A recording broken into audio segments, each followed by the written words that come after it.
안녕하세요. 독서하고 생각을 말하는 독설입니다. 오늘은 부의 골든타임 그 마지막 시간입니다. 총 307페이지 중에 이제 읽었던 페이지는 159페이지에서 307페이지까지 다 읽었습니다. 일단 첫 번째 160페이지에서 161페이지. 문제는 코로나19 사태 이후 연준이 또다시 무제한 양적 완화에 나서면서 이 같은 현상이 더욱 심화됐다는 점이다. 이미 글로벌 금융위기 당시 양적 완화만 하면 주가가 급등한다는 학습 효과가 생겼기 때문에 미국의 주가는 2020년 3월 연준의 무제한 양적 완화 선언과 동시에 급반등했다. 여기서 제 생각은요. 코로나 사태가 진정된다면 무제한 양적 완화에 따른 버블이 꺼질지 어떻게 될지 정말 궁금해질 일입니다. 자, 다음 페이지 170페이지입니다. 최근 IT 기술의 발달로 굳이 해외 출장을 가지 않더라도 화상회의 시스템으로 중요한 회의를 하고 계약을 체결할 수 있었다. 그럼에도 과거에 굳어진 경로 의존성 때문에 여전히 불필요한 해외 출장이 이어지고 있었다. 하지만 코로나19가 이 같은 과거의 경로를 모두 바꾸어 화상회의는 물론 재택근무까지 정착시키고 있다. 여기서 제 생각은요. 평소에 헬스장에서 러닝을 많이 뛰었는데요. 헬스장이 닫히고 나서 주로 밖에서 유산소를 하고 있었는데 참 좋아요. 밖에 풀벌의 소리를 듣는 것도 그렇고 바깥 공기를 마시는데 왜 진작 나오지 않았을까라는 생각이 좀 들었거든요. 아마 코로나가 완료되고 나서 헬스장이 열린다고 해도 유산소는 저는 밖에서 하려고요. 이처럼 코로나 이후의 생활이 참 기존의 경로 의존성으로 인해 지속되었던 것들이 하나둘 바뀌지 않을까라는 생각이 드는 것에 참 공감이 갑니다. 자, 195페이지입니다. 선진국과 신흥국의 격차가 벌어지는 또 다른 이유는 로봇공학과 인공지능 기술이 발전하면서 더 이상 값싼 임금을 찾아 신흥국에 공장을 지을 필요가 없어졌다는 점이다. 이 때문에 이제는 시장에 있는 선진국에 제조업 공장을 짓는 리쇼어링 현상이란 인건비 등 각종 비용 절감 이유로 해외에 지난 자국 기업이 해외에 나간 자국 기업이 다시 국내로 돌아온 현상을 말합니다. 리쇼어링 현상이 점점 가속화되고 있다. 여기서 제 생각은요. 중국 그리고 베트남 다음 인도 다음으로는 아프리카라고 생각을 제가 했었는데요. 뭔가 뒤통수를 맞은 느낌입니다. 하나 또 이렇게 배웁니다. 다음 페이지입니다. 209페이지. 이런 성장 둔화를 막기 위해 지속적인 양적 완화를 단행한 결과 부동산 등 자산 가격만 크게 올라 자산을 보유한 기성세대는 보다 풍족한 노후를 보내게 된 반면 이제 사회생활을 시작하는 청년들은 아무리 열심히 아끼고 돈을 모아도 평생 내 집조차 마련하기 어려운 처지에 내몰렸다. 소득 증가 속도는 이전 세대보다 훨씬 떨어진 가운데 자산 가격은 폭등한 이중고 속에서 청년 세대가 결혼과 출산을 기피하면서 출산율이 더욱 하락하는 악순환이 시작되었다. 이렇게 유럽 등의 선진국이 일본처럼 고령화로 경제 활력을 잃고 장기 불황에 빠지는 현상을 일본화, 제페나이제이션 또는 제페니파이케이션이라고 부릅니다.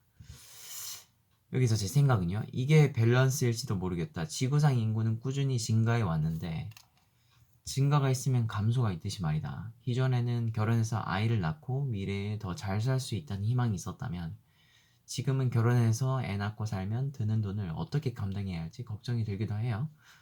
지금 50년대 출생 베이비붐 세대인 아버지 세대는 그들의 부모님의 희망이었죠. 정작 그들의 아들, 딸들은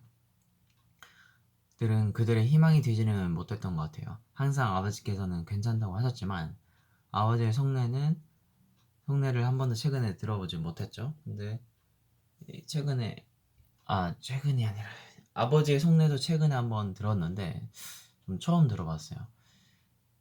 자신의 이제 인생이 없었다는 것이었죠. 그동안 우리들을 뒷바라지 하는데 적지 않게 힘드셨을 거예요.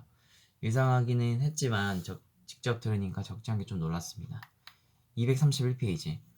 어떻게 금리 인상으로 금값을 잡을 수 있었을까? 금은 이자가 없기 때문에 기회비용이 들어가지만 물가 상승률이 금리보다 높다면 금을 보유할 요인이 생긴다.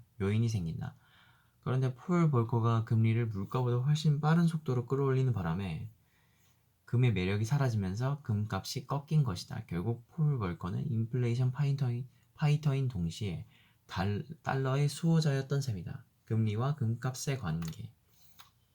254페이지. 가장 경계해야 할 것은 남들이 돈을 벌었다는 얘기를 듣고 자신만 소외될 것이 두려워서 급하게 목돈을 투자하는 것이다. 조급하지 말 것. 여기서 제 생각은 조급하지 말 것입니다. 자, 258페이지. 앞서 살펴본 세 가지 시나리오 중에 어떤 방식으로 경제 상황이 진행되더라도 매월 또는 매분기 투자 목표를 정하고 10년 이상 장기적으로 투자 시기를 분산하면 앞으로 닥쳐올 웬만한 위기는 걱정하지 않아도 된다. 특히 경제 지표를 따져가며 시황을 분석하지 않아도 되기 때문에 자신의 생업을 충실하면서도 효과적으로 투자할 수 있다. 내 월급의 3% 정도는, 여기서 제 생각은요, 제 월급의 3% 정도는 괜찮다고 생각을 해요. 그 온전한 그 이제 투자가 아니기 때문이죠. 몰빵 투자가 아니기 때문이죠. 더욱 해당 투자에 대한 신념이 확고해집니다. 한 달 10만 원 정도면 잃어도 크게 저에게 손해를 주진 않거든요. 매달 삼성전자를 한 주씩 사다가 돈이 좀 되면 애플을 사는 식으로 진행을 하고 있습니다. 10년 이상 생각을 하고 있고요. 더 많이 제 돈의 씨앗들이 커져갔으면 좋겠다라는 생각이 듭니다. 자, 천천히 하겠습니다. 다음 페이지는요. 289페이지입니다. 지금은 집값이 도심 인기 지역보다 싸지만 곧 교통이 편리해질 가능성이 있는 곳을 택하는 것이다.